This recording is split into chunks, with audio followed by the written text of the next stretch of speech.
Hello everyone and welcome back my YouTube channel. आप लोगों का मेरे चैनल पर स्वागत है।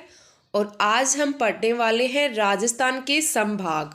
इससे पहले मैंने जो 3 नवीनतम संभाग बने थे उनकी एक छोटी सी क्लास है, वो आप लोगों के साथ मैंने शेयर की है। और उन संभागों में कौन कौन से ज़िले शामिल किए गए हैं, ठीक है। तो आप लोग वो वीडियो ज़रूर देखना, लिंक है मैं डिस्क्रिप्शन में डाल दूंगी। आप चाहो तो मेरी प्लेलिस्ट में देखना, वीडियो बहुत इंपॉर्टेंट है, आप ज़रूर देखना एग्ज़ाम की दृष्टि से। तो ठीक है, बिना टाइम ख़राब किए हम आज की जो बात करते हैं। तो आज हम क्या पढ़ने वाले हैं, तो बाकी जो 7 संभाग बचे हैं हम उनकी बात करेंगे। उनमें कौन कौन से ज़िले जोड़े गए हैं और कौन कौन से ज़िले हैं वो हटाए गए हैं। उन ज़िलों में क्या महत्वपूर्ण बातें हैं आप लोगों के सामने वो आज मैं बताने वाली हूँ, आप लोगों के साथ चर्चा करने वाली हूँ। तो नए ज़िलों पर अगर कैबिनेट की मुहर की बात करें तो कब लगी थी? 4 अगस्त 2023 को, ठीक है। नए संभागों पर भी 4 अगस्त 2023 को कैबिनेट ने मुहर लगा दी थी। नए संभाग की अधिसूचना जारी कब हुई थी? 6 अगस्त 2023 को। ये डेट है, बहुत इंपॉर्टेंट है, याद रखना, एग्जाम में यहीं से प्रश्न बनेगा। नए संभागों की अधिसूचना प्रभावी कब हुई? 7 अगस्त 2023 को। तो अधिसूचना प्रभावी 7 अगस्त 2023 को और अधिसूचना जारी 6 अगस्त 2023 को, याद रखना। नए जिलों की घोषणा और संभागों की घोषणा तो आप लोगों को पता ही है, 17 मार्च 2023 को। अगर कमेटी पूछ ले तो कौन सी कमेटी थी? राम लुभाया कमेटी, ठीक है। कौन सी कमेटी के तहत नए संभाग और नए जिले बनाए गए थे? राम लुभाया कमेटी के तहत।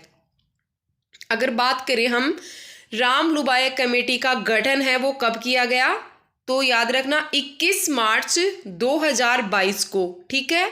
21 मार्च 2022 को राम लुभाया कमेटी का गठन किया गया। इसके तहत नए ज़िले और 19 नए ज़िले और 3 नए संभाग हैं वो बनाए गए हैं। ध्यान रखना, ये डेट है, इम्पोर्टेंट है, एग्जाम में यहाँ से 1-2 प्रश्न मिल ही जाएंगे, देखना। तो अब हम बात करने वाले हैं जयपुर संभाग की। तो जयपुर संभाग में कौन कौन से ज़िले पहले आते थे और कौन कौन से ज़िले हैं जो वर्तमान में इनको शामिल कर दिया गया है। तो कितने ज़िले आते हैं जयपुर संभाग में वर्तमान में? तो वर्तमान में आते हैं 7 ज़िले, ठीक है। जयपुर संभाग में वर्तमान में कितने ज़िले आते हैं? 7। और इससे पहले कितने आते थे जयपुर संभाग में? 5 ज़िले आते थे। तो अभी कौन कौन से 7 ज़िले हैं उनकी बात करते हैं। जयपुर है, जयपुर ग्रामीण, दुदू है वो सबसे छोटा ज़िला है। और इससे पहले कौन सा आता था? धौलपुर। ध्यान रखना, सबसे छोटा ज़िला कौन सा है वर्तमान में? दुदू है। और इससे पहले कौन सा था? धौलपुर। ध्यान रखना। कोटपुतली बहरोड, कोटपुतली बहरोड की बात करेंगे तो इसका पुनर्गठन है ना वो 2 ज़िलों के द्वारा हुआ है, अलवर और जयपुर से, ठीक है। ध्यान रखना, जयपुर और अलवर से अलग होके बनाया कौन सा? कोटपुतली बहरोड। और कोटपुतली बहरोड की अंतर्राज्यीय सीमा की बात करते हो तो किसके साथ लगती है? हरियाणा के साथ लगती है। और अगर इसके हम सीमावर्ती ज़िले की बात करेंगे तो 4 ज़िले हैं, नीमका थाना, अलवर, जयपुर और खेड़तल, ठीक है। खेड़तल तिजारा जो कि पूरा का पूरा अलवर से ही अलग हुआ है। दौसा है, दौसा की बात करेंगे तो दौसा में टेंशन लेने की कोई ज़रूरत नहीं है, यहाँ से कुछ भी परिवर्तन नहीं हुआ है, ठीक है। तो दौसा का तो दौसा ऐसे रहेगा। आगे बात करेंगे अलवर, ठीक है। तो पहले कौन कौन से ज़िले आते थे? 5, जयपुर, सीकर, झुंझुनू और अलवर और दौसा। ध्यान रखना, ओके। अब सबसे पहले बात करने वाले हैं जयपुर की। जयपुर उपखंड में कितने आएंगे? जयपुर, कालवाड़, आमेर और सांगानेर। जयपुर में जयपुर तहसील का नगर निगम की बात करेंगे तो जयपुर हेरिटेज वाला पार्ट है और नगर निगम जयपुर ग्रेटेड वाला जो उसका भाग आएगा वो इसके अंतर्गत आएगा, ठीक है। कालवाड़ वाली की बात करते हैं तो कालवाड़ वाले में कौन सा आएगा? कालवाड़ तहसील का जो नगर निगम है वो नगर निगम ग्रेटेड आ जाएगा, ठीक है। तहसील कालवाड़ का कौन सा आएगा? नगर निगम ग्रेटेड वाला आएगा। आमेर की बात करते हैं तो आमेर वाले में आ जाएगा नगर निगम जयपुर हेरिटेज वाला। और तहसील सांगानेर की बात करते हैं तो जयपुर ग्रेटेड आ जाएगा उसके अंतर्गत, ओके। तो जयपुर ग्रामीण की बात करेंगे तो सबसे दूसरा जिला आएगा कौन सा? जयपुर ग्रामीण। इसमें क्या है, 13 उपखंड हैं और 18 तहसील हैं वो जयपुर ग्रामीण के अंतर्गत शामिल की गई हैं। ध्यान रखना, जयपुर ग्रामीण जिले को मान्यता कब मिली? 7 अगस्त 2023 को। डेट है वो बहुत इंपॉर्टेंट है, आप लोगों को याद रखनी ही पड़ेगी। जयपुर ग्रामीण से अगर हम बात करें जयपुर की दूरी की तो कितनी है? 66.2 किलोमीटर है। कितनी है? 66.2 किलोमीटर है जयपुर ग्रामीण से जयपुर की दूरी। जयपुर ग्रामीण जिले की स्थापना वही है 7 अगस्त 2023 को। बाकी अगर हम बात करेंगे सभी जिलों का जो नोटिफिकेशन है वो कब आया था? 6 अगस्त 2023 को ही आ गया था, लेकिन स्थापना हुई 7 अगस्त 2023 को। जयपुर ग्रामीण जिले की घोषणा 17 मार्च 2023 को। ओके, जयपुर ग्रामीण में मैंने बताया 18 तहसील और 13 उपखंड हैं वो शामिल किए गए हैं। तहसील है शाहपुरा, चौमू, आमेर, आंधी, जमुआ रामगढ़, ये सब कहाँ है? जयपुर ग्रामीण के अंतर्गत ही कर दिया। जमुआ रामगढ़ को भी जायसू, रामपुरा डाबड़ी, बस्सी, तुंगा, कोट खावदा, चाकसू, माधोराजपुरा, सांगानेर, कालवाड़, जोबनेर, किशनगढ़, रैनवाल, फुलेरा, सांबर लेक, ये 18 के 18 जयपुर ग्रामीण के अंतर्गत ही आएंगे अब। ओके, अब बात करेंगे जयपुर ग्रामीण के बाद हम दुद्दू की। तो दुद्दू की बात करेंगे तो 3 तहसील और 3 उपखंड है, दुद्दू, मोजमाबाद और फागी। ठीक है, 3 उपखंड और 3 तहसील। तो अब बात करने वाले हैं हम ये जो दुद्दू जिला है उसमें महत्वपूर्ण बातें कौन सी है, महत्वपूर्ण तथ्य की बात करते हैं। उपखंड है, अभी मैंने बताया 3 उपखंड हैं और 3 ही तहसील हैं। जनसंख्या है 3,12,857। ओके, गांव है 241, ग्राम पंचायत है यहाँ 60, साक्षरता है 61.98%। सीधा ग्राम पंचायत से जिला बनने वाला एकमात्र जिला है राजस्थान का। वेरी वेरी इंपॉर्टेंट है, लिख लेना। ओके, अगर हम बात करेंगे ये जो दुद्दू जिला है, जब फरवरी का जो बजट आया था उसमें क्या हुआ था, इसे दुद्दू को नगर पालिका बनाने की घोषणा ही की थी सिर्फ, लेकिन 17 मार्च 2023 को इसे नया जिला घोषित कर दिया। ओके, बात करेंगे हम मोजामाबाद की। तो मोजामाबाद है वो भी है दुद्दू के अंतर्गत ही आएगा। मोजामाबाद में राजा मानसिंह का जन्म हुआ था, याद रखना। भूतों की बावड़ी है वो भी यहीं पे है। न्याय का चबूतरा, दिगंबर जैन मंदिर भी मोजामाबाद में है। इंपॉर्टेंट है छापरवाड़ा का बांध, वेरी इंपॉर्टेंट है। छापरवाड़ा का बांध है वो मोजामाबाद में है। 52 परिवार की हवेली, ये सब कहाँ पे है? मोजामाबाद में है। ओके, अब बात करेंगे दुद्दू से जयपुर की दूरी कितनी है। तो भाई दुद्दू से जयपुर की दूरी है 63 किलोमीटर। ओके, 63 किलोमीटर है दुद्दू से जयपुर की दूरी।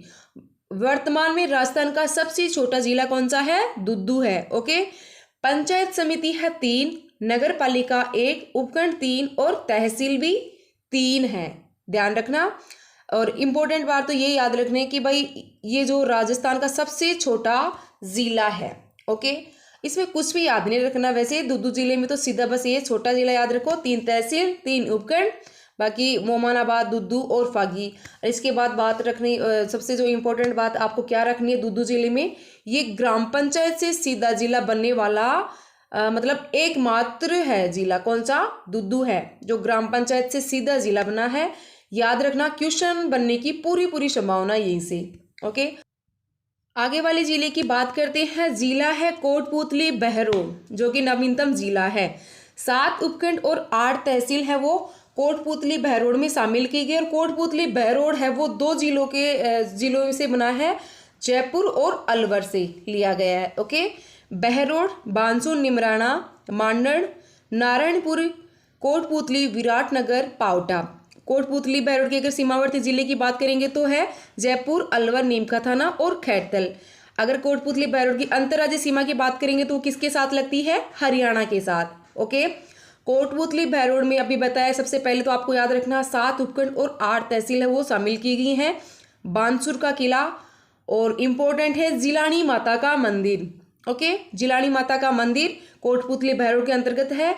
निमराना का किला, बाबा खेताराम का मंदिर निमराना। कोटपूतली बहरोड जिले को मान्यता कब मिली? 4 अगस्त 2023 को। ओके, कोटपूतली बहरोड की अगर हम बात करें जयपुर से दूरी तो कितनी है? 116 किलोमीटर। बहरोड पशु मेला मुर्रा भैंस के लिए प्रसिद्ध है, वेरी वेरी इंपॉर्टेंट है ये बातें सारी। जखराना बकरी की मूल उत्पत्ति बहरोड। बहरोड और निमराना स्लेटी पत्थर के लिए प्रसिद्ध है, इंपॉर्टेंट लगा लो। निमराना जापानी पार्क और जापानी जोन के लिए जाना जाता है। ओके, निमराना है वो जापानी पार्क और जापानी जोन के लिए जाना जाता है। महाभारत कालीन विराटनगर भी बहरोड में ही शामिल है। ओके, आगे वाले हम जिले की बात करेंगे तो जिला है खैरतल तिजारा, जो कि अलवर से लिया गया है। खैरतल तिजारा में 5 उपखंड हैं और 7 तहसील शामिल की गई हैं। कितनी? 5 उपखंड और 7 तहसील। ओके, टपुकड़ा, कोट कासिम, तिजारा, हर्षोली, खैरतल, किशनगढ़ बास, किशनगढ़ अलग है और किशनगढ़ बास अलग है, मुंडावर। ओके, तो ये 7 तहसील है वो खैरतल तिजारा में शामिल की गई है। और जो यहाँ के लोकल लोग हैं उनको तो याद हो जाएंगी, बाकी आप लोगों को सबको याद करनी ही पड़ेंगी। अजीब अजीब नाम है लेकिन याद करने पड़ेंगे।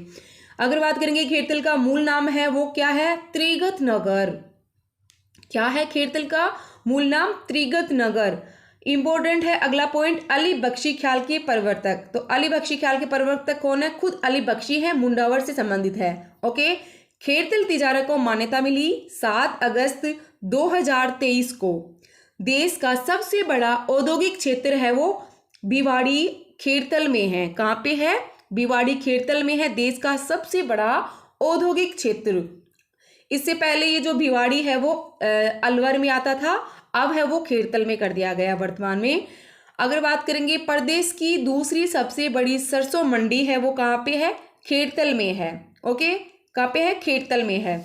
यहाँ का प्राचीन जैन मंदिर प्रसिद्ध है जो 8वें तीर्थकर है चंद्र प्रभु स्वामी को समर्पित है।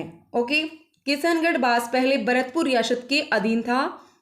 इंपॉर्टेंट है अगला पॉइंट है हमारा, तिजारा भित्ति चित्रों और अलाउद्दीन लोधी के द्वारा बनाए गए गुंबद के लिए प्रसिद्ध है।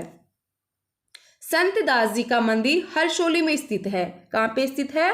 संत दास जी का मंदिर है वो हरसोली में स्थित है। ये बातें हैं वो आप लोगों को याद रखनी है। आगे हम बात करेंगे, जिला है दौसा। ओके, तो जिला दौसा के बारे में तो इसमें तो कुछ भी परिवर्तन नहीं आ, आप लोगों को इसमें कोई टेंशन लेने की जरूरत नहीं है। वो तो इसमें तो वो ये आभा नेरी वाला हर्षद माता का मंदिर, चांद बावड़ी हो गया, मेहंदीपुर बालाजी, ये सब कहाँ पे हैं? ये दौसा के अंतर्गत है, इसमें कोई चेंजेस नहीं हुए। ओके, आभानेरी में चांद बावड़ी और हर्षद माता का मंदिर प्रसिद्ध है, सभी को पता है। दौसा का किला है वो भी प्रसिद्ध है। लवान की दरिया प्रसिद्ध है, वेरी इंपॉर्टेंट है। लवान की दरिया है वो दौसा में है। बसवा में राणा सांगा का स्मारक स्थित है। मेहंदीपुर बालाजी दौसा में स्थित है। गेटालाव में संत सुंदरदास जी का स्मारक है, इंपॉर्टेंट है, लगा लो भाई इसको। गेटालाव में संत सुंदरदास जी का स्मारक। लालछोट बंजारों की छतरी और हेला ख्याल के लिए प्रसिद्ध है। अब हम बात करेंगे अलवर जिले की, तो अलवर जिले में आएंगे, अलवर आएगा और गोविंदगढ़ है। रेणी को भी अलवर जिले में शामिल कर दिया। लक्ष्मणगढ़, मालाखेड़ा, राजगढ़ में नारायण माता का मंदिर प्रसिद्ध है, सभी को पता है। रामगढ़ है। थानागाजी में लाल पत्थर की मूर्तियां प्रसिद्ध है और रूपारेल नदी का जो उद्गम है वो भी थानागाजी है। ओके, कंठूमर है। ओके, तो आप लोग देख लेना। और सबसे इंपॉर्टेंट है सरिस्का वन्यजीव अभ्यारण्य है, वो भी अलवर में ही है। नारायण माता का बता ही दिया मैंने। और राजस्थान का नंद कानन है वो सिलीसेट झील को कहा जाता है, सभी को पता है। तो दोस्तों आज की क्लास को हम यहीं पे समाप्त करते हैं। आई होप मेरी क्लास आप लोगों को अच्छी लगी होगी।